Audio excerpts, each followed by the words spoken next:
साथियों, आप देख रहे हैं यूपी समाचार। यहाँ पर आपको 20 मिनट में यूपी की 50 बड़ी खबरें मिलेगी, तो वीडियो को पूरा जरूर देखें। आज की पहली खबर, यूपी में वक्फ संपत्ति के मुतवल्लियों को अब देना होगा पूरा हिसाब। राज्य सूचना आयुक्त मोहम्मद नदीम ने आदेश दिया है कि मुतवल्लियों को वक्फ संपत्ति का हिसाब देना होगा। फर्रुखाबाद की परमिंदर कौर की याचिका पर सुनवाई करते हुए आयोग ने कहा कि मुतवल्ली भले ही लोक प्राधिकारी न हों, पर वे ट्रस्टी हैं। वक्फ बोर्ड को 15 दिन में संपत्ति के उपयोग और आय से संबंधित जानकारी उपलब्ध कराने का निर्देश दिया गया है। सूचना अधिकारी पर 25,000 का अर्थदंड भी लगा।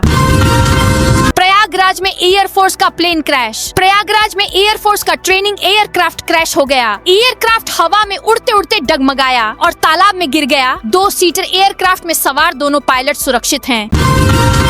एएसपी अनुज पर एफआईआर का आदेश देने वाले जज हटे। इलाहाबाद हाईकोर्ट ने मंगलवार की शाम बड़ा फेरबदल किया। 14 जजों के तबादले कर दिए हैं। लिस्ट में 3 जिला जज स्तर के अधिकारी भी शामिल हैं। हाईकोर्ट के registrar judicial services Rajneesh Kumar की ओर से लिस्ट जारी की गई है। लिस्ट में चौंकाने वाला नाम संभल के मुख्य न्यायिक मजिस्ट्रेट विभांशु सुधीर का है। विभांशु ने 9 जनवरी को एएसपी अनुज चौधरी समेत 20 पुलिस कर्मियों पर एफआईआर दर्ज करने के आदेश दिए थे।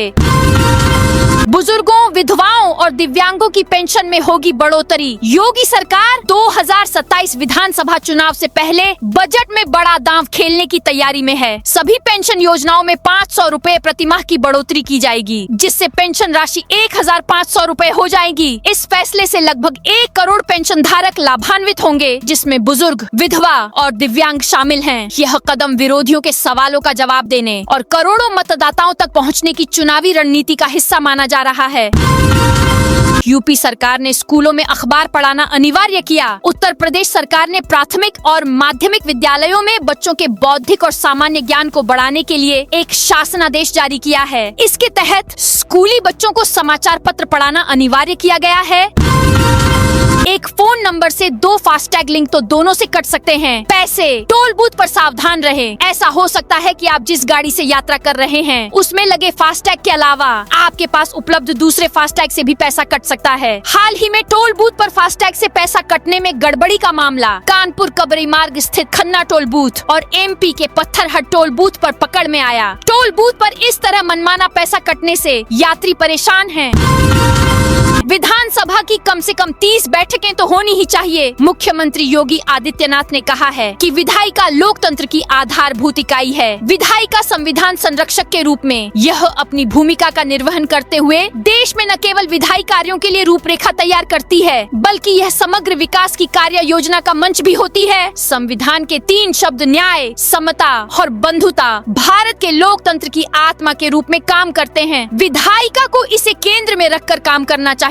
उन्होंने कहा कि विधानसभा की कम से कम 30 बैठकें तो होनी ही चाहिए। गोरखपुर में चलेंगी मुख्यमंत्री जनता सेवा बसें। परिवहन निगम गोरखपुर बस्ती मंडल में मुख्यमंत्री जनता सेवा कम किराया बसें शुरू करने की तैयारी कर रहा है। ढाडा, पिपराइच, गोरखपुर रूट समेत 11 ग्रामीण रूटों पर बसें चलेंगी। इससे गाँवों से आने जाने वाले यात्रियों को सस्ती और नियमित बस सुविधा मिलेगी। यूपी में कल से 5 दिन बारिश हो सकती है। आंधी भी चल सकती है। इसके बाद ठंड एक बार फिर अपना असर दिखाएगी। फिलहाल 2 दिनों से लोगों को कोहरे और ठंड से कुछ राहत मिली हुई है। मौसम विभाग का कहना है कि पहाड़ों पर अगले 3 दिन बर्फबारी और बारिश की वजह से प्रदेश में तापमान फिर से लुढ़कने लगेगा। यह दौर 5 से 6 दिन तक जारी रह सकता है।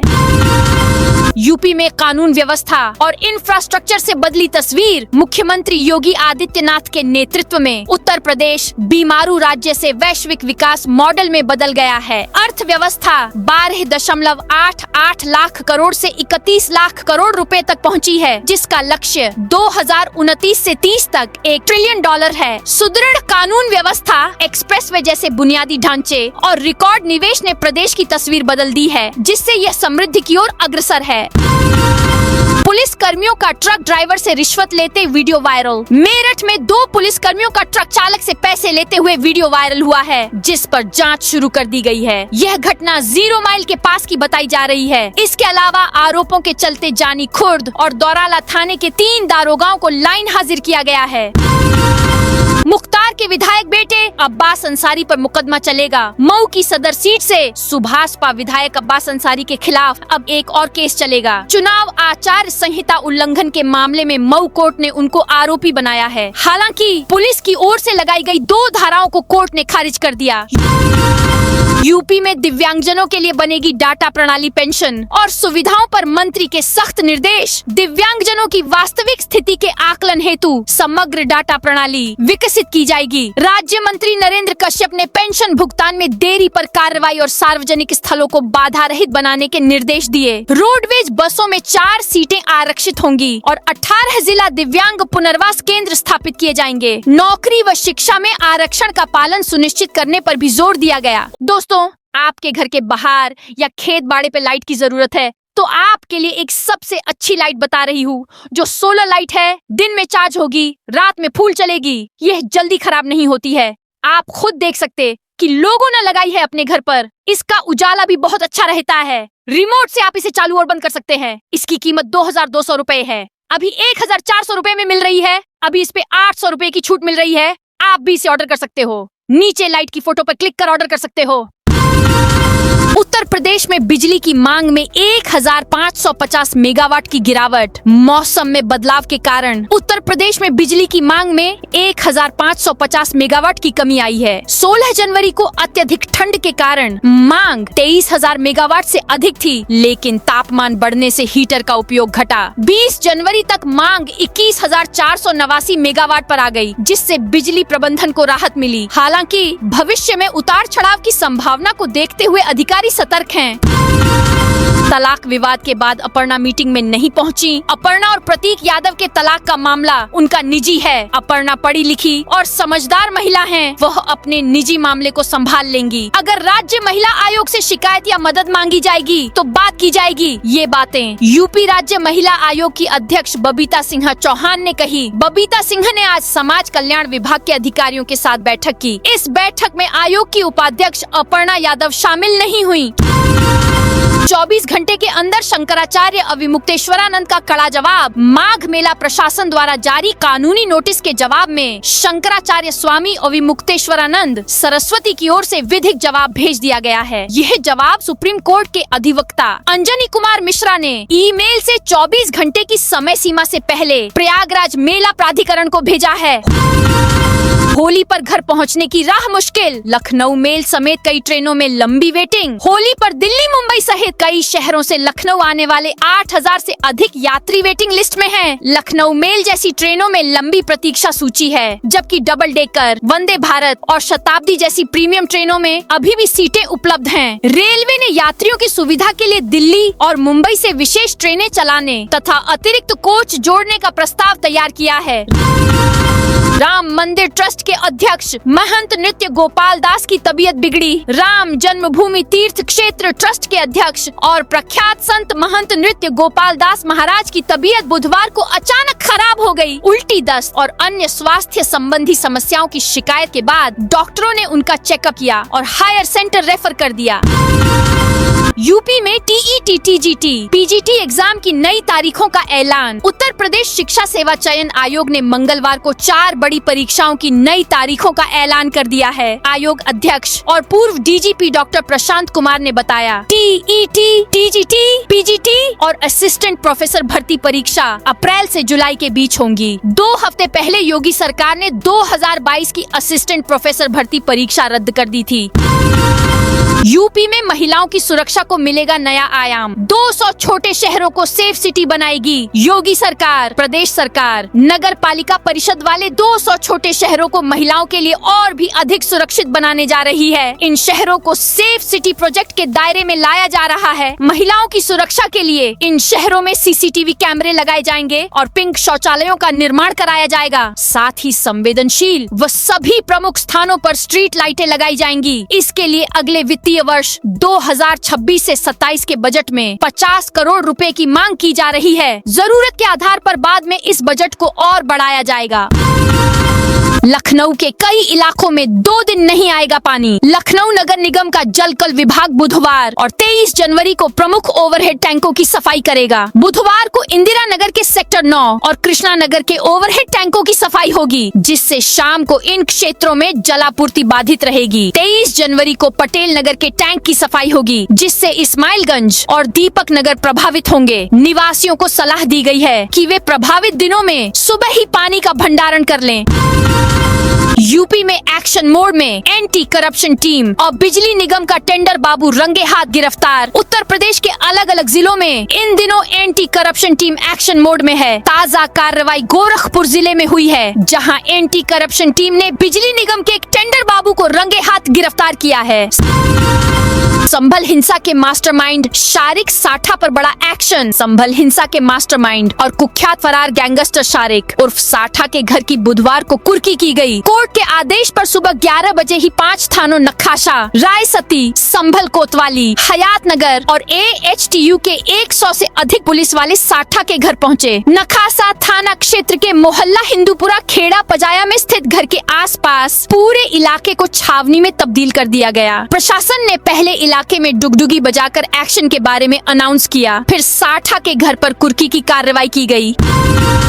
अलीगढ़ में बुलडोजर एक्शन की तैयारी। सीएम ग्रिड के तहत यूपी के अलीगढ़ में रेलवे रोड पर सड़क व नाले का निर्माण कराया जा रहा है। इस कार्य को पूरा कराए जाने के लिए मंगलवार को कड़ी सुरक्षा व्यवस्था के बीच प्रशासन व नगर निगम की टीम पैमाइश करने पहुंची। रेलवे रोड मीरीमल प्यास से अब्दुल करीम चौराहे से होते हुए ऊपरकोट व 12 सैनी धर्मशाला तक पैमाइश कराई गई।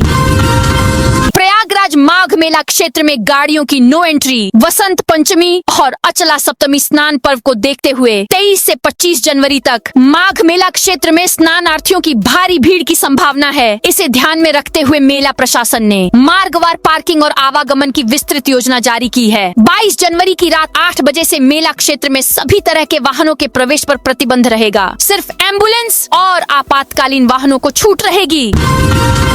रिंकू सिंह की बहन के अंधभक्त पोस्ट पर हंगामा। क्रिकेटर रिंकू सिंह की बहन नेहा सिंह के नाम पर बने एक फेसबुक अकाउंट से किए पोस्ट पर बवाल हो गया। पोस्ट में रिंकू के भगवान की AI वीडियो को लेकर उठे विवाद को लेकर माफी मांगी गई। पोस्ट में करणी सेना को आड़े हाथ भी लिया गया। दरअसल नेहा ने फेसबुक पर 26 अक्टूबर 2025 का एक वीडियो पोस्ट किया था। नेहा ने कहा था, किसी ने मेरी फर्जी ID बना रखी है। ब्लू टिक वाली ID पूरी तरह फेक है। उससे किया गया कोई भी पोस्ट मेरा नहीं है। मैं केवल अपनी बिना ब्लू टिक वाली ID से ही पोस्ट शेयर करती हूँ। उसी अकाउंट पर परिवार से जुड़ी बातें साझा करती हूँ। संभल में पूर्व मंत्री और सपा विधायक के बेटे में मारपीट। संभल में भूमि विकास सहकारी समिति सभापति पद के नामांकन के दौरान बवाल हो गया। मंगलवार को पूर्व मंत्री अजीत कुमार राजू और सपा विधायक राम खिलाड़ी यादव के बेटे अखिलेश यादव में मारपीट हो गई। यह घटना गुन्नौर सहकारी बैंक शाखा पर SDM और CO की मौजूदगी में हुई। बहस के बाद दोनों पक्षों के समर्थक भी आपस में भिड़ गए। इसके बाद पुलिस को उन्हें खदेड़ना पड़ा। दोनों पक्षों ने एक दूसरे पर गंभीर आरोप लगाए। अफसरों ने समझाकर उन्हें शांत कराया।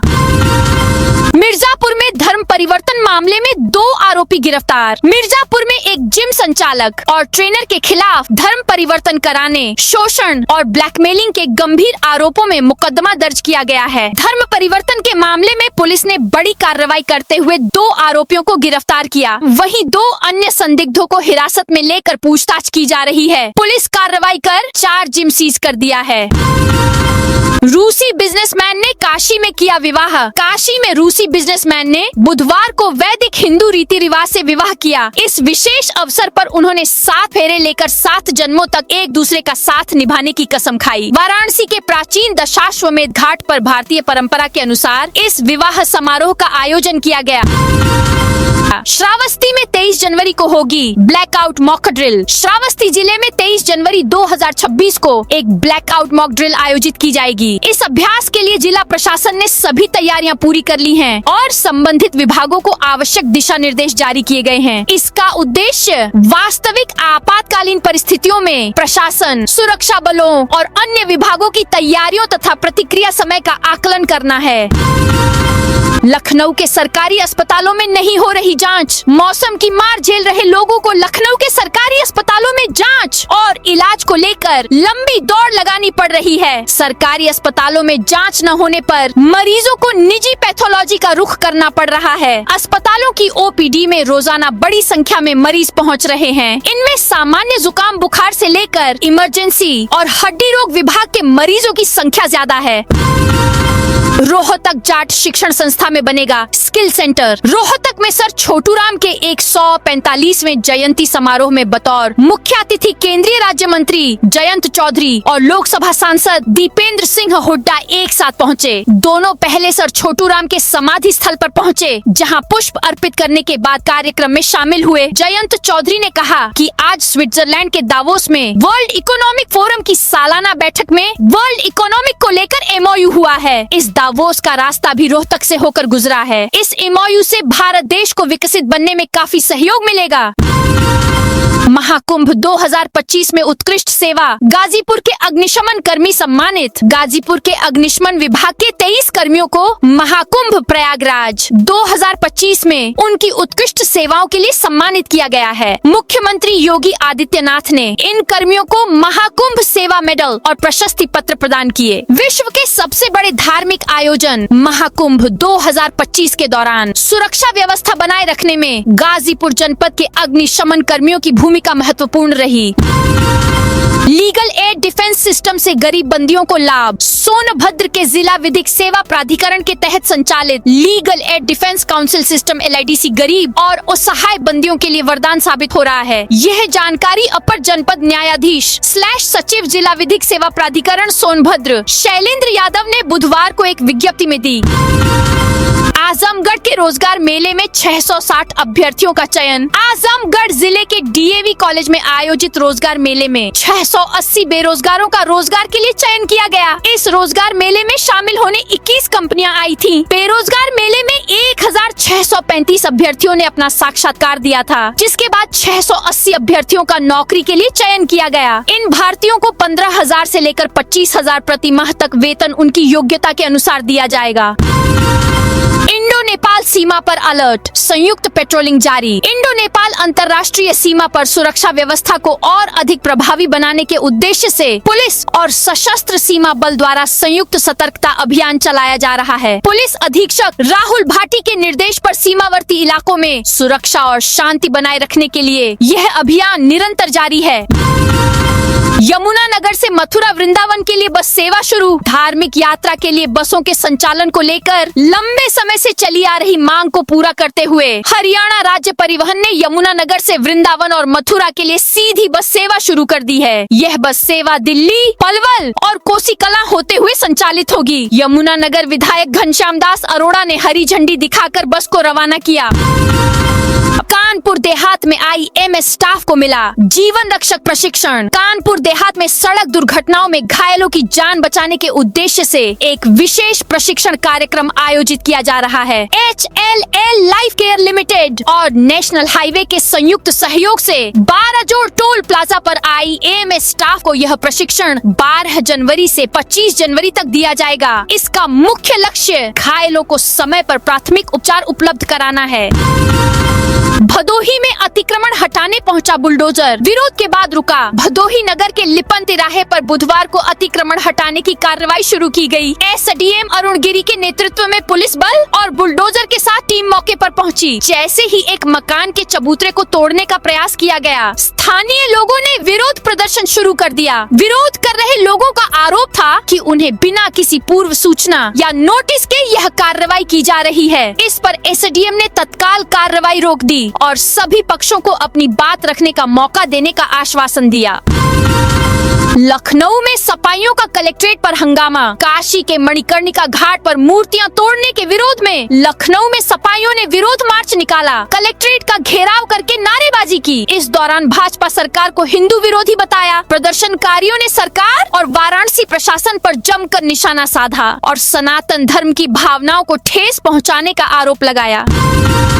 डिप्टी सीएम ने निर्माणाधीन पुलिस लाइन का किया निरीक्षण। उत्तर प्रदेश के उप मुख्यमंत्री ब्रजेश पाठक बुधवार शाम 4 बजे हापुड़ पहुंचे। उप मुख्यमंत्री ने निर्माणाधीन पुलिस लाइन का निरीक्षण किया। उन्होंने अधिकारियों से निर्माण कार्य की प्रगति की जानकारी ली, साथ ही कार्य को गुणवत्ता के साथ समयबद्ध ढंग से पूरा करने के निर्देश दिए।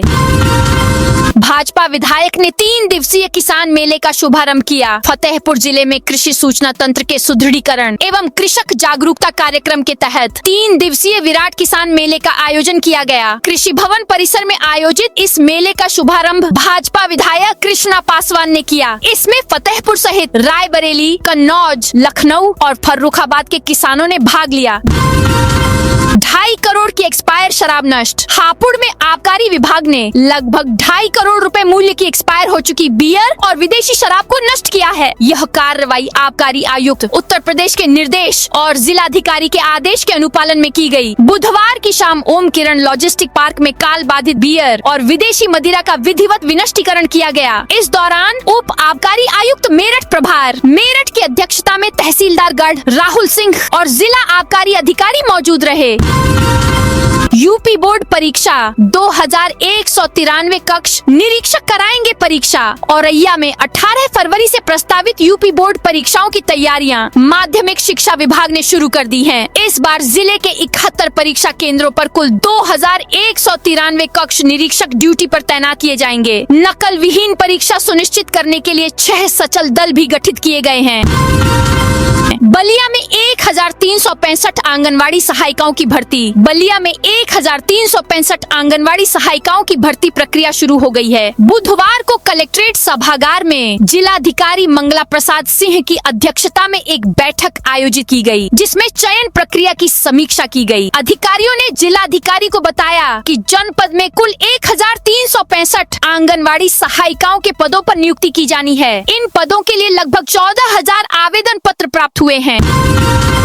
कानपुर देहात डीएम ने अधिकारियों को लगाई फटकार। कानपुर देहात में शासन के निर्देशानुसार जनवरी माह के तीसरे बुधवार को विकास भवन सभागार में जिलाधिकारी कपिल सिंह की अध्यक्षता में किसान दिवस का आयोजन किया गया। इस दौरान किसानों की समस्याओं को गंभीरता से सुना गया और उनके त्वरित समाधान के लिए संबंधित अधिकारियों को मौके पर ही सख्त निर्देश दिए गए।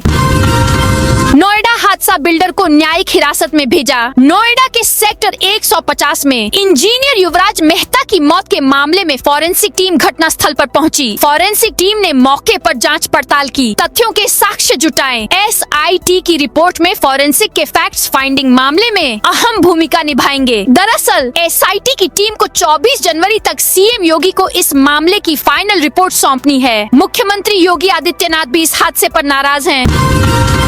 गणतंत्र दिवस पर हजरतगंज के लिए नया ट्रैफिक डायवर्जन प्लान। गणतंत्र दिवस समारोह 2026 को लेकर लखनऊ में ट्रैफिक व्यवस्था पूरी तरह बदल दी गई है। 22 जनवरी को परेड के प्रथम पूर्वाभ्यास, 24 जनवरी को फुल ड्रेस रिहर्सल और 26 जनवरी को मुख्य परेड के दौरान हजरतगंज, चारबाग विधानसभा और केडी सिंह बाबू स्टेडियम क्षेत्र में यातायात प्रतिबंध लागू रहेंगे। पुलिस ने लोगों से अपील की है कि 26 जनवरी तक डायवर्जन के अनुसार ही शहर में आवाजाही करे।